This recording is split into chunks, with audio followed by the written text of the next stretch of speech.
Itong may hawang ito atin ito. Aha. Yan, kawayan yan. Sakop yan. Yung kabila ng hindi hawan, hindi natin, kawayan. Hindi na. Aha.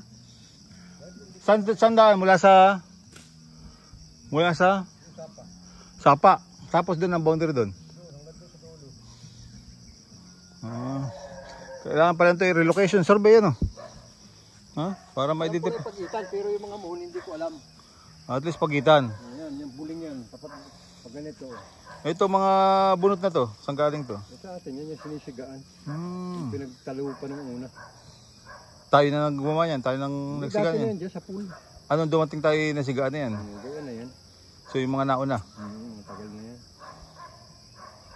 Wala naman tuyo. Dala kasi tuyo. So mula doon sa ilog, ilog na, yung sapa na yun, pagitan. Yan, hanggang doon sa may puno ng buling yun. Paikot. Yung buling yan, malaki. Oo. Pag yan Ito lang. Itong isang ito, dala pa natin. Yan, pag yan. Itong kawayan, likod. Yung isang yan. Hindi nalalampas din, basta dala. Ay, yung kahoy na yun. Ay, dala pa yatin yun. Pasok pa yung nyug na yun. Nagkasakay nang uhan ng nyug dito. Hanggang dito lang. 5,000 square meter. Meron yan. Rito. Ano kaya? Maliit pa. Meron dun. Maliit pa. Dito. Kung yan lamang, maliit pa. Dun,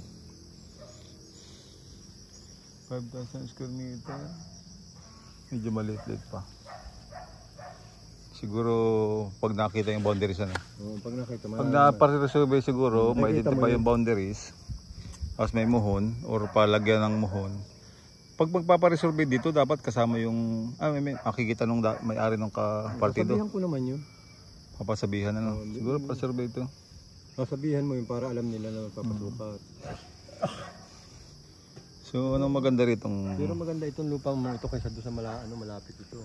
Ano magandang kabuhayan showcase dito? Sa'yo yun kung anong gusto mo ilagay Yung isang puno namatay, tinamaan niya ng kidlat. Okay. Mataas ang lugar ano? Maganda ito, lugar na ito. Saan ang papuntang lagyo rito? Yan, sa taas. Akit pa. Dipunta mo katapatakas ko lang ito. Pero malinis ito, hindi mo masabing masukal. Ang nyug ay hindi pa kataasan ha? Oo. Ilan taon na yung nyug na ganyan? Sabay, mga 15 years na yan. 15 years yan? Hanggang 20 years. So dati itong wala rin nyug, tinaniman, dating nahawan.